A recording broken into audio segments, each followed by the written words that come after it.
देखिए, ये जो हमारा विकसित भारत का सपना है, उसमें हर एक ये बहुत बड़ा महत्वपूर्ण स्टेप है। आज से 10 सालों बाद, 20 सालों बाद जब हम पीछे देखेंगे और विकसित भारत की स्टोरी देखेंगे, तो ये जो है कि लैंडमार्क डिसीजंस ये होंगे। तो लोगों के लिए, लोगों की सुविधा के लिए, जनसाधारण की सुविधा के लिए ये नेक्स्ट जेन रिफॉर्म्स ही हुए हैं जीएसटी में, इनके लिए हम आज आप देख रहे हैं पदयात्रा निकाल रहे हैं, लोगों में ये जागरूकता ला रहे हैं कि ये जो वक्त है, आज स्वदेशी बनने का वक्त है। ये जो वक्त है, हमारे जितने भी जो अपने जो जैसे प्रधानमंत्री जी कहते हैं कि जवानों का जहाँ पे पसीना लगा हुआ है,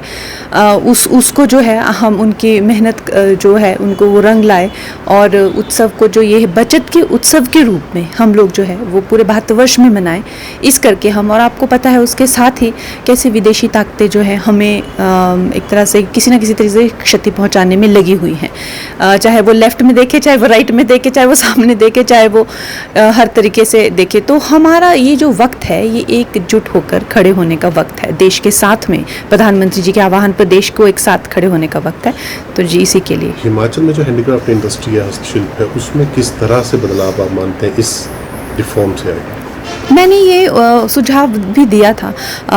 ये हमारे वहाँ पे भी वर्कशॉप हुई थी कि स्वदेशी को और ज़्यादा कैसे, हिमाचल में हमारी ज़्यादा ऊनी, खासकर ऊपर के हिमाचल में वो जो ऊन के जितने भी पैटर्न्स हैं, अगर हम कॉटन या खादी के साथ में ब्लेंड करके, और बाकी भी इंटर स्टेट जो है वो कारीगर अगर मिल के, तो ये ऑल वेदर जो है हम ज़्यादा से ज़्यादा, नहीं तो ज़्यादा शॉल, ऊन, जुराबे, मोजड़ियाँ, पूले, मफलर, इस तरह के हमारे जो है वो होता है। तो निश्चय ही ये हम पूरी दुनिया में पहुंचाना चाहते हैं, लेकिन उसके साथ भी हम ऑल वेदर चाहते हैं, और उसके साथ जो भी उत्पादन है, जैसे कि अलग अलग तरह के नट्स हो गए, वाइट हनी हो गया, हमारे हिमाचल में बहुत क्षमता है। एक मुझे लगता है आयुर्वेद को लेकर यहाँ पे बहुत प्रोत्साहन होना चाहिए। हैंडमेड आयुर्वेद जो यहाँ पे जड़ी बूटियाँ मिलती है, उसको लेकर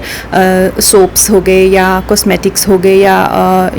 अलग अलग जो केमिकल फ्री हो गया, तो उसको लेकर मुझे लगता है, मैंने पहले भी आवाज़ उठाई है, अगर हमें केंद्र सरकार से मदद मिलेगी तो यहाँ बड़े लेवल पे इस तरह की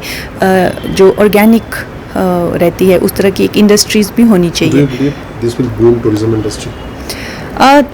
नहीं, देखिए, अगर हम लोग एक साथ खड़े हो जाएं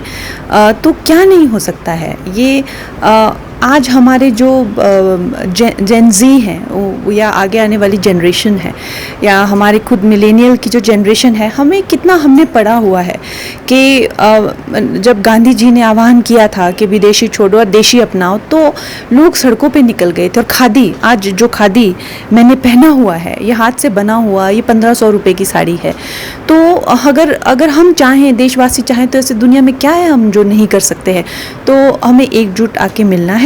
और अपने जो कारीगर है, अपने जो लोग हैं, जैसे प्रधानमंत्री जी ने कहा कि कंघी तक कहाँ से चाइना से आ गई, कहाँ से आ गई, वो एक उस चीज़ का जो है वो ख्याल रखना है कि स्वदेशी ही हम अपनाएं। तो कांग्रेस ने आरोप लगाया कि गब्बर सिंह टैक्स है, एक तरफ पहले टैक्स कलेक्शन किया गया 2017 के बाद में बड़ा अमाउंट का कलेक्शन किया, अब जो टैक्स स्लैब कम की है वो बैंडेड का काम कर रहा है, क्या कहेंगे? नहीं, देखिए, उन लोगों ने क्या देश की दुर्गति की हुई थी वो तो आपने सुना पूरे विस्तार से, हर टाइप के, वैट से लेके सर्विस टैक्स से लेके कितने 6 से 7 टैक्स थे जब उनका वक्त था। लेकिन अब जो है हमें ये जो नए सुधार आए हैं, जीएसटी में खासकर आए हैं, तो ये जो है एक कायाकल्प करेगा, और हम चाहते हैं कि लोगों को भी इसकी जो है, प्रधानमंत्री जी ने ये जो बचत उत्सव करके जो है, लेकिन अब इसमें बचत जो होनी चाहिए वो हमारे एक कहावत है ना कि घी गिरे तो अपनी खिचड़ी में गिरे। तो इस करके आज हम लोग बाहर आए हैं, बाज़ारों में आए हैं, ताकि अब इस रिफॉर्म का फ़ायदा स्वदेशी लोगों को सबसे ज़्यादा हो। धन्यवाद।